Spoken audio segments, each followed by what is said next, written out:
नमस्कार, मैं रवि एक बार फिर से स्वागत करता हूं आपका अपना YouTube चैनल साइंस गुरु रवि में।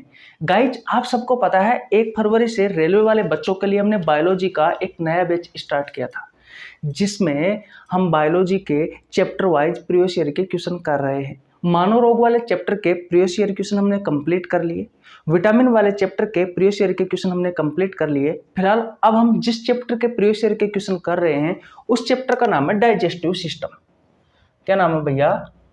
डाइजेस्टिव सिस्टम, अर्थात पाचन तंत्र। और गाइज, पाचन तंत्र के 11 क्वेश्चन कंप्लीट हो चुके। आज हम स्टार्ट करने वाले हैं बेटा क्वेश्चन नंबर 12 से। चलिए आज की क्लास की शुरुआत करते हैं। ये रहा आपके स्क्रीन के सामने क्वेश्चन नंबर 12। देखिए भैया, अब बात करते हैं क्वेश्चन नंबर 12 की। बहुत अच्छा क्वेश्चन है और इस क्वेश्चन में मैं आपको बहुत सारी जानकारी देने वाला हूं। क्वेश्चन नंबर 12 कहता है कि रक्तचाप को मापने के लिए चिकित्सकों द्वारा उपयोग किए जाने वाले उपकरण का नाम बताइए। आपको ऐसे उपकरण का नाम बताना है जिसके द्वारा भैया रक्तचाप को मापा जा सके। रक्तचाप को क्या कहा जाता है? सबसे पहले ये क्वेश्चन में लिखा हुआ है रक्तचाप, तो भैया रक्तचाप को बोला जाता है बीपी, जिसे आप ब्लड प्रेशर कहते हो। ब्लड प्रेशर कहते हो, इसे हिंदी में रक्तदाब भी कहा जाता है। रक्तदाब क्या होता है? तो रक्त के बहाव के कारण धमनी की दीवारों पर पड़ने वाले दाब को ही रक्तदाब कहा जाता है। ब्लड प्रेशर कहा जाता है, बीपी कहा जाता है, रक्तचाप कहा जाता है। और आपसे क्वेश्चन कह रहा है कि भैया जो बीपी है या जो रक्तचाप है उसको मापने के लिए चिकित्सकों द्वारा उपयोग में किए जाने वाले उपकरण का नाम बताना है आपको। भैया ये आपके ऑप्शन दिए हुए हैं। ऑप्शन नंबर ए है स्टेथोस्कोप, ऑप्शन नंबर बी है स्पेग्मोमेनोमीटर, ऑप्शन नंबर सी है इलेक्ट्रोकार्डियोग्राम, ऑप्शन नंबर डी है इलेक्ट्रोएन्सेफेलोग्राम। और ये क्वेश्चन आपसे पूछा गया आरआरबी ग्रुप डी में 9/9/2022 को। गाइज, अगर आपको इस क्वेश्चन का आंसर पता है तो आप कमेंट बॉक्स में बता सकते हो। बताइए भैया इस क्वेश्चन का राइट आंसर क्या होगा। आइए एक एक ऑप्शन के बारे में समझते हैं। स्टेथोस्कोप, डॉक्टर के गले में एक उपकरण लटका हुआ रहता है, आपने देखा होगा। जब हम डॉक्टर के पास जाते हैं तो हमारे सीने में लगाकर उसको कानों में लगाता है। भैया उसका एक मुंह तो आपके सीने में लगाता है और एक मुंह वो अपने कानों में लगाता है। वो होता है स्टेथोस्कोप, जिसके द्वारा हृदय की धड़कन को सुना जाता है, जिसके द्वारा हार्ट बीट को सुना जाता है, तो वो होता है भैया स्टेथोस्कोप। और ये जो स्पेग्मोमेनोमीटर होता है, इसके द्वारा भैया आपका बीपी चेक किया जाता है, आपका बीपी चेक किया जाता है, आपका ब्लड प्रेशर चेक किया जाता है, आपका रक्तदाब चेक किया जाता है या रक्तचाप चेक किया जाता है। इलेक्ट्रोकार्डियोग्राम क्या होता है? इलेक्ट्रोकार्डियोग्राम ईसीजी क्या होता है? भैया इससे हृदय की जांच की जाती है, हार्ट की जांच, इससे हार्ट की जांच की जाती है। और इलेक्ट्रोएन्सेफेलोग्राम ये क्या होता है? इससे भैया आपके ब्रेन की जांच की जाती है, इससे आपके ब्रेन की जांच की जाती है। तो अगर आपसे क्वेश्चन पूछा जाए कि भैया हृदय की जांच के लिए कौन सा उपकरण सहायक होता है, तो ईसीजी इलेक्ट्रोकार्डियोग्राम। और मस्तिष्क की जांच के लिए कौन सा उपकरण सहायक होता है? तो ईईजी इलेक्ट्रोएन्सेफेलोग्राम। स्टेथोस्कोप के द्वारा हृदय की धड़कन को सुना जाता है और स्पेग्मोमेनोमीटर के द्वारा रक्तचाप, जिसे आप ब्लड प्रेशर, बीपी या फिर क्या बोलते हैं रक्तदाब भी कह सकते हो, इसका पता लगाया जाता है। तो आशा करता हूं ये क्वेश्चन आपको बहुत अच्छे से समझ में आ गया होगा। अगर आ गया है तो स्क्रीनशॉट ले लीजिए। मैं आपको हमारे इस यूट्यूब चैनल का शेड्यूल बता देता हूं। सुबह 6 बजे हर रोज मैं कम्युनिटी पोस्ट में बायोलॉजी के एक बेहतरीन क्वेश्चन डालता हूं, जिसका आंसर हर रोज 100, 200, 300, 400, 500, 600 यहां तक कि 1000 स्टूडेंट तक भैया इस क्वेश्चन का आंसर देते हैं। ये वो क्वेश्चन होता है जो या तो आपसे आपकी प्रतियोगी परीक्षाओं में पूछा गया होता है या इस क्वेश्चन को आगे पूछे जाने की संभावना रहती है। अगर आप भी हर रोज इन क्वेश्चनों का आंसर देते हो तो बायोलॉजी के बेहतरीन क्वेश्चनों पर, बायोलॉजी के अच्छे अच्छे क्वेश्चनों पर आपकी पकड़ बनी रहेगी। और ये से क्वेश्चन है जो आपसे डायरेक्ट आपके एग्जाम हॉल में आपसे मुलाकात करने वाले हैं। इसलिए कम्युनिटी पोस्ट में मैं जो भी क्वेश्चन डालता हूं उसका आंसर जरूर दिया करो। अगर आप में से कोई भी भाई राजस्थान पशु परिचर भर्ती की तैयारी कर रहा है तो मैं आपको बता दूं, राजस्थान पशु परिचर भर्ती के लिए मैं आपको सुबह 7 बजे वाली क्लास में बायोलॉजी पढ़ा रहा हूं। और जब कभी भी राजस्थान पशु परिचर भर्ती के लिए बायोलॉजी की क्लास नहीं आती है भैया, तो मैं आपको सुबह 7 बजे शॉर्ट वीडियो अपलोड करता हूं। यानी कि सुबह 7 बजे आपको शॉर्ट वीडियो भी मिलती है कभी कभी। और भैया राजस्थान पशु परिचर भर्ती करने वाले, भर्ती की तैयारी करने वाले जो स्टूडेंट है उनके लिए बेटा बायोलॉजी की क्लास भी मिलती है, जिसमें मैं आपको चैप्टर वाइज एक चैप्टर के महत्वपूर्ण जितने भी क्वेश्चन हैं वो सभी क्वेश्चन आपके सामने पेश करता हूं, ताकि पूरे चैप्टर पर आपकी पकड़ बनी सके। इतनी बात क्लियर है। और आप में से कोई भी भाई रेलवे की तैयारी कर रहा है तो उनके लिए तो बहुत अच्छी बात है, क्योंकि शाम 7 बजे वाला बैच रेलवे में किसी भी परीक्षा की तैयारी कर रहे हो, चाहे वो ग्रुप डी हो, एनटीपीसी हो, एएलपी टेक्नीशियन हो, जेई हो, आरपीएफ कांस्टेबल या एसआई वाली एग्जाम हो, या फिर सीनियर सेक्शन इंजीनियर वाली एग्जाम हो, या फिर पैरामेडिकल वाली एग्जाम हो, इन सभी परीक्षाओं के लिए मैं आपको प्रीवियस ईयर के क्वेश्चन करवा रहा हूं भैया, बायोलॉजी के प्रत्येक चैप्टर वाइज। सबसे पहले हमने ह्यूमन डिसीज वाले चैप्टर के प्रीवियस ईयर के क्वेश्चन किए थे 135, वो मैंने आपको कंप्लीट करवा दिए। उसके बाद में भैया मैंने विटामिन वाले चैप्टर को आपको प्रीवियस ईयर के क्वेश्चन करवाए थे, और अब मैं डाइजेस्टिव सिस्टम यानी कि पाचन तंत्र के प्रीवियस ईयर के क्वेश्चन करवा रहा हूं। आज हम क्वेश्चन नंबर 12 तक कंप्लीट कर चुके, और अभी भी आज आगे बहुत सारे क्वेश्चन करने वाले हैं, और इन क्वेश्चनों में बहुत अच्छी अच्छी जानकारी देने वाले हैं आपको। सब कुछ फ्री है, आपको 1 रुपए देने की आवश्यकता नहीं है, सिर्फ चैनल को सब्सक्राइब करना है, बेल आइकन को प्रेस करना है, ताकि आपके पास हमारी वीडियो का नोटिफिकेशन टाइम टू टाइम पहुंच सके। चले फिर भैया नेक्स्ट क्वेश्चन पर। आशा करता हूं ये अपडेट आपको बहुत अच्छे से समझ में आ गई होगी, तो स्क्रीनशॉट ले लीजिए। अब चलते हैं नेक्स्ट क्वेश्चन की ओर, क्वेश्चन नंबर 13 की ओर। चले ओके, देखिए भैया अब बात करते हैं क्वेश्चन नंबर 13 की। ध्यान से समझना, अच्छे से समझना बेटा, बहुत अच्छा क्वेश्चन है और बहुत अच्छी जानकारी देने वाला हूं। क्वेश्चन नंबर 13 कहता है कि पितरस के कार्य नीचे दिए गए हैं, उस विकल्प का चयन करें जो पितरस के कार्य से संबंधित नहीं है। आपको बेटा नीचे ऑप्शंस में पितरस यानी कि बाइल जूस के कार्य दिए गए हैं, आपको उस पितरस के कार्य को चयन करना है जो गलत है बेटा।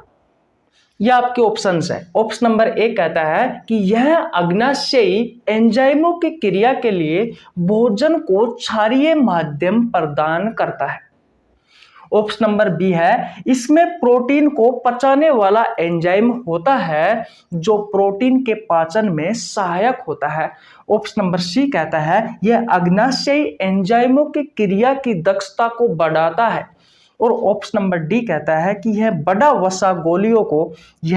वसा गोलियों को छोटी वसा गोलियों में विघटित करता है।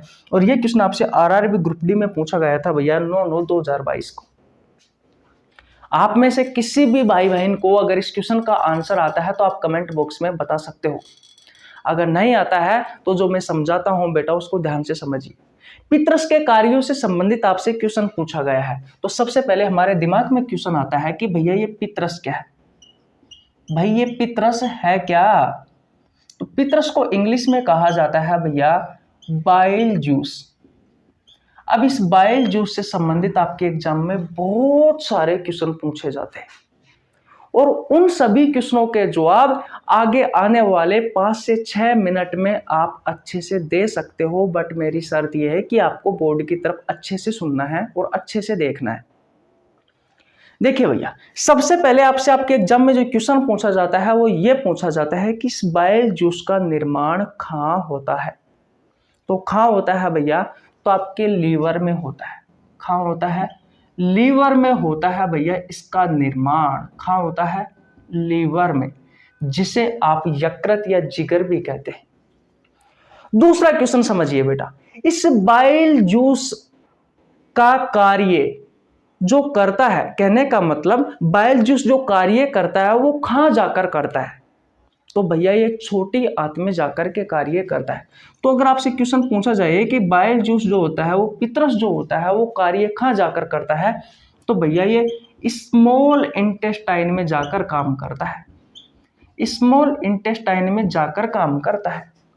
निर्माण कहाँ हुआ, लीवर में। काम कहाँ कर रहा है, छोटी आंत में, स्मॉल इंटेस्टाइन में। लेकिन बात की जाए कि भैया ये जो बाइल जूस है ये स्टोर कहाँ होता है, ये जमा कहाँ होता है, ये एकत्रित कहाँ पर होता है, तो भैया ये जमा होता है गोल ब्लैडर में।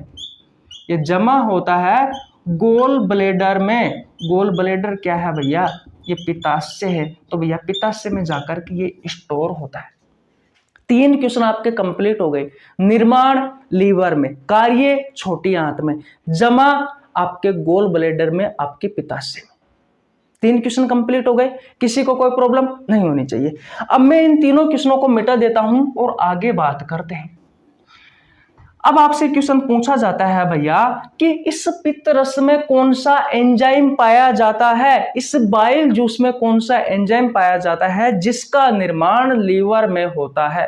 यानी कि बाइल जूस का निर्माण लीवर में हुआ, इसमें बेटा कौन सा एंजाइम पाया जाता है, ये आपसे क्वेश्चन पूछता है। तो मैं आपको बता दूं, बाइल जूस एकमात्र ऐसा जूस है बेटा जिसमें किसी भी प्रकार का कोई एंजाइम नहीं पाया जाता।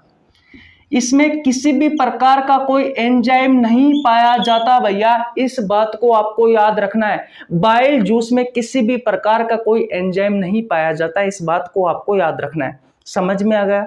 इसमें किसी भी प्रकार का एंजाइम नहीं पाया जाता, क्योंकि भैया ये रस जो है ये स्वयं भोजन के पाचन में सहायक होता है। अब कैसे भोजन के पाचन में सहायक होता है मैं आपको सब बताने वाला हूं। पहले मेरी बात सुन लीजिए कि पित्त में किसी भी प्रकार का कोई एंजाइम नहीं पाया जाता। जो मैं आपको बातें बता रहा हूं वही बातें अभी ऑप्शन में आएगी भैया, इसलिए जो मैं कहता हूं ध्यान से समझिए। इस बाइल जूस में किसी भी प्रकार का एंजाइम नहीं पाया जाता। अगर आपसे क्वेश्चन पूछा जाए कि इस बाइल जूस का पीएच मान कितना होता है, इस पित्त का पीएच मान कितना होता है, तो भैया इसका पीएच मान होता है 7.5 से लेकर के 8.5। पीएच स्केल में देखते हो आप भैया, तो इस बाइल जूस का पीएच मान कितना होता है 7.5 से लेकर के 8.5। तो भैया इसकी प्रकृति कैसी हो जाएगी, तो भैया इसकी प्रकृति कैसी हो जाएगी, इसकी प्रकृति हो जाएगी भैया दुर्बल क्षारीय। क्योंकि 7 से 14 की ओर जाने पर बेटा क्षारीयता बढ़ती है, 7 से 1 की तरफ आने पर अम्लीयता बढ़ती है। ये 7 के आसपास के मान है बेटा 14 की ओर, इसलिए 7 के आसपास के मान जो 14 की ओर है, जैसे कि 8, 9, 10, ये दुर्बल क्षारीय होते हैं। और इस पित्त का पीएच मान जो होता है वो 7.5 से लेकर के 8.5 होता है। तो इसकी प्रकृति कैसी हो जाएगी भैया, दुर्बल क्षारीय हो जाएगी। बोलो क्या जो मैं आपको बता रहा हूं वो समझ में आ रहा है या नहीं आ रहा है? अगर आपको फिर भी समझ में नहीं आ रहा है तो उसका मतलब यह है कि आपने पाचन तंत्र वाला चैप्टर नहीं पढ़ा है। मैं आपको बता दूं, आपको नीचे लिंक डिस्क्रिप्शन में मिल जाएगा, मैंने पाचन तंत्र वाला चैप्टर बहुत अच्छे से पढ़ा रखा। अगर नहीं पढ़ा है तो जाकर देख लीजिए। किसी को कोई प्रॉब्लम यहाँ तक बिल्कुल नहीं होनी चाहिए। तो बाइल जूस में एंजाइम नहीं पाया जाता, इसका पीएच मान होता है 7.5 से लेकर के 8.5 और इसकी प्रकृति होती है दुर्बल क्षारीय। इतनी बात समझ में आ गई? ओके, मिटा देता हूं और बात करते हैं भैया। बात आती है कि भैया इस जूस का रंग कैसा होता है। भाई ये जो बाइल जूस है इसका रंग कैसा होता है, तो इसका रंग होता है भैया हरा। इसका रंग कैसा होता है? हरा। अब हमारे शरीर में अगर कोई भी चीज है उसका कैसा भी रंग है, वो बेटा किसके कारण होता है? वो पिगमेंट के कारण होता है, वो वर्णक के कारण होता है। जैसे कि हमारा ब्लड का लाल रंग होता है, किसके कारण? हीमोग्लोबिन पिगमेंट के कारण होता है, हीमोग्लोबिन वर्णक के कारण होता है। ठीक उसी तरीके से ये जो बाइल जूस है, ये जो पित्त रस है, इसका रंग हरा होता है। किसके कारण होता है भैया? बिलीवर्डिन वर्णक के कारण होता है। किसके कारण होता है? बिलीवर्डिन वर्णक के कारण होता है। बिलीवर्डिन वर्णक के कारण होता है, इस बात का आपको ध्यान रखना है। इतनी बात समझ में आ गई? अब आपके दिमाग में क्वेश्चन आ रहा होगा कि ये बाइल जूस करता क्या है भैया? आपने बहुत सारी चीजें बता दी, लेकिन ये तो बताओ ये काम क्या करता है? तो भैया ये वसा के पाचन में सहायक होता है। ये वसा के पाचन में सहायक होता है। अब किस तरीके से वसा का पाचन करता है तो मैं आपको बता दूं। पहले यह बता देता हूं कि पाचन क्या होता है। जटिल भोज्य पदार्थों को सरल भोज्य पदार्थों में तोड़ना ही पाचन कहलाता है। जटिल भोज्य पदार्थों का सरल भोज्य पदार्थों में कन्वर्ट होना ही क्या कहलाता है बेटा? पाचन कहलाता है। तो देखिए, जैसे मान लीजिए ये वसा की बड़ी बड़ी गोलियां हैं, तो ये जो बाइल जूस होता है ये वसा की इन बड़ी बड़ी गोलियों को, इन बड़ी बड़ी गोलियों को ये जो बाइल जूस होता है ये किस में कन्वर्ट करता है, इन छोटी छोटी गोलियों में तोड़ता है, इन छोटी छोटी गोलियों में कन्वर्ट करता है। और बेटा इन वसा की बड़ी बड़ी गोलियों को इन छोटी छोटी गोलियों में तोड़ना ही वसा का पायसीकरण कहलाता है। क्या कहलाता है भैया? वसा का पायसीकरण कहलाता है। तो कुछ इस तरीके से वसा के पाचन में सहायक होता है। वसा की बड़ी बड़ी गोलियां है। अब मैंने क्या कहा, जटिल भोज्य पदार्थों को सरल भोज्य पदार्थों में कन्वर्ट करना है, क्या कहलाता है? पाचन कहलाता है। या जटिल भोज्य पदार्थों को सरल भोज्य पदार्थों में कन्वर्ट करना ही पाचन कहलाता है। या भोजन के बड़े बड़े अणुओं को छोटे छोटे अणुओं में तोड़ना ही पाचन कहलाता है। तो यहाँ पर देख सकते हो आप, वसा की बड़ी बड़ी गोलियां है। इस वसा की बड़ी बड़ी गोलियों को बाइल जूस ने यानी कि पित्तरस ने छोटी छोटी गोलियों में तोड़ दिया भैया, इन छोटी छोटी गोलियों में तोड़ दिया। कहने का मतलब वसा का कहीं ना कहीं विघटन हुआ है, और वसा के इस विघटन को, वसा की बड़ी बड़ी गोलियों को जब छोटी छोटी गोलियों में तोड़ा जाता है तो इसे ही वसा का पायसीकरण या इमल्सीकरण कहा जाता है। ये काम कौन करता है? बाइल जूस करता है। ये वसा की छोटी छोटी गोलियां भी बेटा आगे जाकर के वसीय अम्ल में ग्लिसरोल में टूटती है, लेकिन आपको यह पढ़ने की आवश्यकता नहीं है, क्योंकि वो कार्य बाइल जूस का नहीं है, वो कार्य पित्तरस का नहीं है। जब हम उसके बारे में पढ़ेंगे तो अब आपको अच्छे से समझाएंगे। फिलहाल अभी आपको यही याद रखना है। एक चीज को और ध्यान रखना, मैंने कहा कि बाइल जूस का पीएच मान कितना होता है? 7.5 से लेकर के 8.5 होता है, यानी कि इसकी प्रकृति कैसी हो जाएगी? क्षारीय हो जाएगी। तो ये भोजन को क्षारीयता प्रदान करता है कौन? ये बाइल जूस। क्या करता है भैया? ये भोजन को क्षारीयता प्रदान करता है। क्या प्रदान करता है बेटा? क्षारीयता प्रदान करता है। क्षारीयता क्यों प्रदान करता है? क्योंकि भैया ये बाद में जब ये भोजन आगे जाता है, यानी कि अग्नाशय से जो एंजाइम निकलते हैं, वो अग्नाशय से निकलने वाले एंजाइम भैया भोजन का पाचन अच्छे से कर सके। इस वजह से ये जो बाइल जूस होता है, इसकी वजह से ये भोजन भैया क्षारीय हो जाता है। यानी कि ये जो बाइल जूस होता है, ये जो पित्तरस होता है ना, इसका पीएच मान 7.5 से लेकर के 8.5 होता है, यानी कि इसकी प्रकृति क्षारीय होती है, जिसके कारण भोजन भैया क्षारीय हो जाता है, ताकि आगे अग्नाशय में जब भोजन जाए तो अग्नाशय से निकलने वाले जो एंजाइम है वो भोजन का पाचन अच्छे से कर सके। तो कुल मिलाकर ओवरऑल मैं ये कह सकता हूं कि जो बाइल जूस होता है वो भोजन को क्षारीयता प्रदान करता है, क्योंकि इसका पीएच मान 7.5 से लेकर के 8.5 होता है, क्योंकि ये जो होता है ये स्वयं क्षारीय होता है। तो भोजन को भी क्षारीय ही प्रदान करेगा बेटा, क्षारीयता ही प्रदान करेगा। आगे बात समझ में।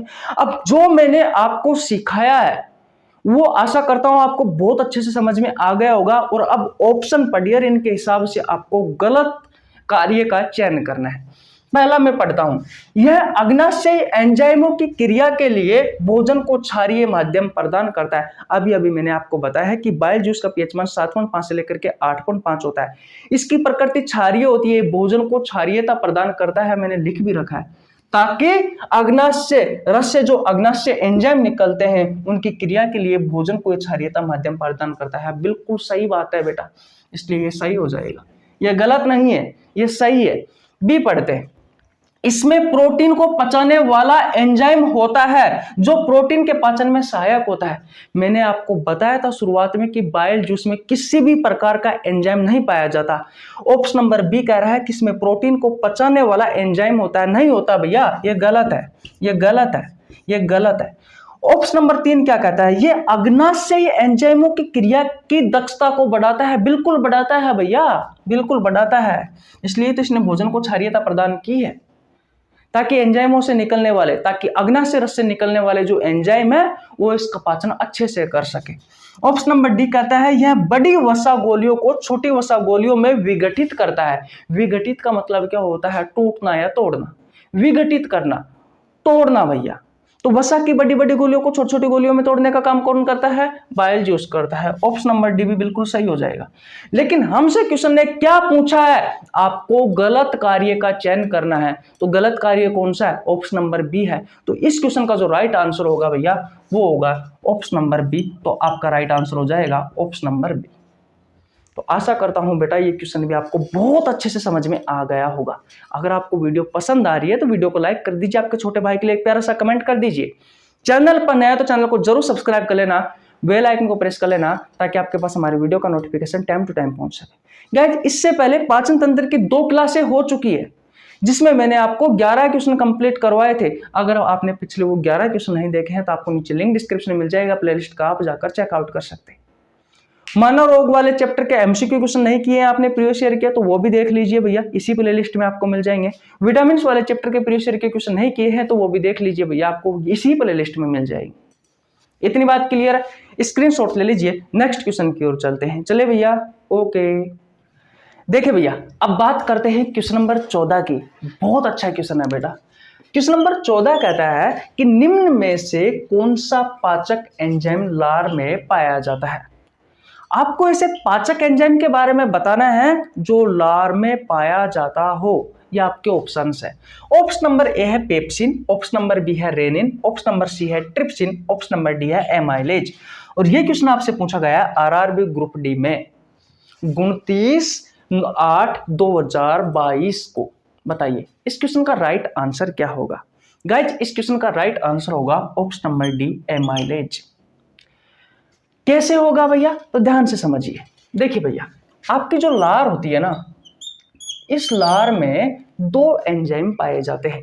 पहला एंजाइम पाया जाता है बेटा लाइसोजाइम एंजाइम। लाइसोजाइम एंजाइम,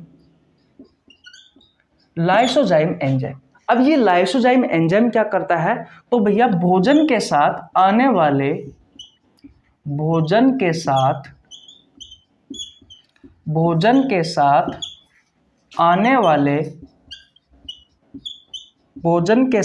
आने वाले जीवाणुओं या फिर कीटों को, छोटे मोटे जो कीट होते हैं उनको नष्ट करने में सहायक होता है। तो लार में कितने एंजाइम पाए जाते हैं भैया, 2 एंजाइम पाए जाते हैं। पहला कौन सा पाया जाता है, पहला पाया जाता है बेटा लाइसोजाइम एंजाइम, जो भोजन के साथ में जो छोटे मोटे जो कीट है, जो कीटाणु है या फिर जो बैक्टीरिया है उनको नष्ट करने में सहायक होता है बेटा। कौन सा एंजाइम, ये लाइसोजाइम एंजाइम। इतनी बात क्लियर है, ओके भैया। अब बात करते हैं दूसरा एंजाइम कौन सा पाया जाता है लार में। तो दूसरा एंजाइम पाया जाता है बेटा ptyalin amylase enzyme. Ptyalin amylase enzyme या फिर सलाइवरी एमाइलेज एंजाइम। ये दोनों एक ही एंजाइम के नाम है। या तो आप टाइलिन एमाइलेज एंजाइम कह दीजिए या फिर बेटा इसे सलाइवरी एमाइलेज एंजाइम कह दीजिए, बात एक ही है भैया। तो मैंने आपसे क्या कहा, लार में 2 एंजाइम पाए जाते हैं। पहला पाया जाता है लाइसोजाइम एंजाइम जो कि भोजन के साथ आने वाले छोटे मोटे कीटों को या फिर बैक्टीरियाओं को नष्ट करने में सहायक होता है। और दूसरा पाया जाता है बेटा टाइलिन एमाइलेज एंजाइम या फिर सलाइवरी एमाइलेज एंजाइम। अब बात आती है कि टाइलिन एमाइलेज एंजाइम करता क्या है भैया, तो याद रखना ये कार्बोहाइड्रेट के पाचन में सहायक होता है। ये कार्बोहाइड्रेट के पाचन में सहायक होता है भैया। कौन, ये भैया टाइलिन एमाइलेज एंजाइम या फिर सलाइवरी एमाइलेज एंजाइम। याद रखना आपके मुख से ही बेटा कार्बोहाइड्रेट के पाचन की शुरुआत हो जाती है। आपके मुख में प्रोटीन और वसा का पाचन नहीं होता है, सिर्फ कार्बोहाइड्रेट का पाचन होता है। और कार्बोहाइड्रेट का भी पूर्ण रूप से पाचन नहीं होता, सिर्फ शुरुआत होती है, अपूर्ण पाचन होता है बेटा। तो मैं यहाँ पर स्पष्ट रूप से लिख देता हूं कि भैया कार्बोहाइड्रेट का अपूर्ण पाचन होता है। अब किस तरीके से अपूर्ण पाचन होता है, तो आप कार्बोहाइड्रेट का सेवन करते हैं। अब कार्बोहाइड्रेट का अगर आप सेवन करोगे तो आपको किस किस चीज की जरूरत पड़ेगी, जितने भी कार्बोहाइड्रेट के स्रोत है वो सभी, जैसे कि जितने भी फल है वो सभी कार्बोहाइड्रेट के अच्छे स्रोत माने जाते हैं। मिठाइयाँ, उसके अलावा बेटा ब्रेड, रोटी, मक्का, उसके अलावा आलू, चावल, गुड़, मूंगफली, गन्ना, ये सभी बेटा कार्बोहाइड्रेट के अच्छे स्रोत माने जाते हैं। अगर आप इन सब का सेवन करते हैं तो इन सब के सेवन से आपको क्या प्राप्त होता है, इन सब से आपको स्टार्च प्राप्त होता है, यानी कि कार्बोहाइड्रेट को आप स्टार्च की फॉर्म में खाते हो। और इस स्टार्च को ये जो टाइलिन एमाइलेज एंजाइम होता है या फिर ये सलाइवरी एमाइलेज एंजाइम होता है, ये माल्टोज में कन्वर्ट करता है, ये माल्टोज शुगर में कन्वर्ट करता है। और माल्टोज भी बेटा आगे जाकर के छोटी आंत में जाकर के टूटती है, इसे माल्टेज शुगर तोड़ता है बेटा आगे जाकर के छोटी आंत में। लेकिन आपके मुंह में सिर्फ ये जो स्टार्च होता है ये माल्टोज शुगर में टूटता है, ये माल्टोज शुगर में टूटता है, यानी कि कार्बोहाइड्रेट का यहाँ पर पाचन तो हुआ लेकिन अपूर्ण पाचन होता है। तो भैया ये चीज आपको याद रखनी है। आपकी लार में दो एंजाइम पाए जाते हैं, एक पाया जाता है लाइसोजाइम एंजाइम और दूसरा पाया जाता है टाइलिन एमाइलेज एंजाइम या फिर salivary amylase enzyme. Lysozyme enzyme क्या करता है, भोजन के साथ आने वाले जीवाणुओं को या फिर कीटाणुओं को नष्ट करने में सहायक होता है। दूसरा एंजाइम होता है टाइलिन एमाइलेज एंजाइम या सलाइवरी एमाइलेज एंजाइम। ये टाइलिन एमाइलेज एंजाइम और सलाइवरी एमाइलेज एंजाइम क्या करता है बेटा, ये कार्बोहाइड्रेट के पाचन में सहायक होता है, ये कार्बोहाइड्रेट का अपूर्ण पाचन करता है। पाचन तो करता है लेकिन अपूर्ण करता है। कार्बोहाइड्रेट को हम स्टार्च के फॉर्म में खाते हैं, तो इस स्टार्च को टाइलिन एमाइलेज एंजाइम जो होता है या फिर सलाइवरी एमाइलेज एंजाइम होता है जो माल्टोज शुगर में कन्वर्ट कर देता है। और यहाँ पर भैया कार्बोहाइड्रेट का पूर्ण रूप से पाचन नहीं होता। अब बात आती है कि भैया किस तरीके से हमारे शरीर में कार्बोहाइड्रेट का पाचन होता है और कौन कौन से एंजाइम सहायक होते हैं, या फिर किस तरीके से हमारे शरीर में प्रोटीन का पाचन होता है, या फिर किस तरीके से हमारे शरीर में वसा का पाचन होता है। अगर आपको नहीं पता है तो आपको नीचे लिंक डिस्क्रिप्शन में मिल जाएगा भैया, आप जाकर देख लीजिए। तो अब बताइए, मैंने आपको बहुत अच्छे से बता दिया कि लार में कौन सा एंजाइम पाया जाता है। अब आप ऑप्शन को पढ़ोगे तो पेप्सिन एंजाइम पाया जाता है क्या, नहीं पाया जाता। रेनिन एंजाइम नहीं पाया जाता, ट्रिप्सिन एंजाइम नहीं पाया जाता। आप में पाया जाता है बेटा आपकी लार में amylase enzyme. Ptyalin amylase enzyme कह दीजिए या फिर सलाइवरी एमाइलेज एंजाइम कह दीजिए, बात एक ही है भैया। किसी को कोई प्रॉब्लम, ये क्वेश्चन आपसे पूछा गया है आरआरबी ग्रुप डी में 29/8/2022 को। तो आशा करता हूं भैया ये क्वेश्चन भी आपको बहुत अच्छे से समझ में आ गया होगा। अब स्क्रीनशॉट ले लीजिए, नेक्स्ट क्वेश्चन की ओर चलते हैं। चले भैया, ओके। देखिए भैया अब बात करते हैं क्वेश्चन नंबर 15 की। बहुत अच्छा क्वेश्चन है क्वेश्चन नंबर 15। क्वेश्चन नंबर 15 कहता है कि निम्न में से किस जीव की छोटी आंत अपेक्षाकृत लंबी होती है। आपके ऑप्शन है, ऑप्शन नंबर ए बाघ, ऑप्शन नंबर बी है गाय, ऑप्शन नंबर सी है मनुष्य, ऑप्शन नंबर डी है शेर। ये क्वेश्चन आपसे पूछा गया आरआरबी ग्रुप डी में 23/8/2022 को। बताइए इस क्वेश्चन का राइट आंसर क्या होगा। गाइस इस क्वेश्चन का राइट आंसर होगा ऑप्शन नंबर बी गाय। देखिए विशेषकर दो प्रकार के जीव होते हैं, एक होता है शाकाहारी और दूसरा होता है मांसाहारी। मांसाहारी जो जीव होते हैं बेटा वो दूसरों का मांस खाते हैं। शाकाहारी जो जीव होते हैं वो ज्यादातर पेड़ पौधे खाते हैं। अब पेड़ पौधों में क्या पाया जाता है, तो पेड़ पौधों में पाया जाता है भैया सेलुलोज। क्या पाया जाता है, सेल्यूलोज पाया जाता है। क्या मैंने सेलुलोज सही लिखा है क्या, मैंने सेलुलोज भैया हाँ थोड़ा बहुत सही लिखा है, सेलुलोज पाया जाता है। क्या पाया जाता है, सेलुलोज। और आप सभी को पता है सेलुलोज का पाचन अच्छे से नहीं होता है, इसके पाचन में समय लगता है भैया सेलुलोज के पाचन में, और समय लगता है तो इसके कारण भैया इनकी जो छोटी आंत होती है, इनकी जो स्मॉल इंटेस्टाइन होती है, इनकी जो स्मॉल इंटेस्टाइन होती है वो भैया लंबी होती है। तो याद रखना जो शाकाहारी जीव होते हैं, जो शाकाहारी जीव होते हैं, इन शाकाहारी जीवों की जो स्मॉल इंटेस्टाइन होती है, जो छोटी आंत होती है, वो अपेक्षाकृत लंबी होती है, क्योंकि ये सेलुलोज का पाचन करते हैं, क्योंकि ये पेड़ पौधे खाते हैं और पेड़ पौधों में सेलुलोज पाया जाता है। इस सेलुलोज के पाचन में ज़्यादा समय लगता है, इस वजह से इनकी जो छोटी आंत होती है वो लंबी होती है। तो इसका राइट आंसर हो जाएगा ऑप्शन नंबर बी गाय। तो आज यहीं तक रखते हैं। अगर आपको वीडियो अच्छी लगी हो तो वीडियो को लाइक कर दीजिए, चैनल पर नहीं तो चैनल को सब्सक्राइब कर लेना, बेल आइकन को प्रेस कर लेना, ताकि आपके पास हमारी वीडियो का नोटिफिकेशन टाइम टू टाइम पहुंच सके। मिलते हैं गाइस नेक्स्ट वीडियो में, तब तक के लिए जय हिंद, जय भारत, राम राम।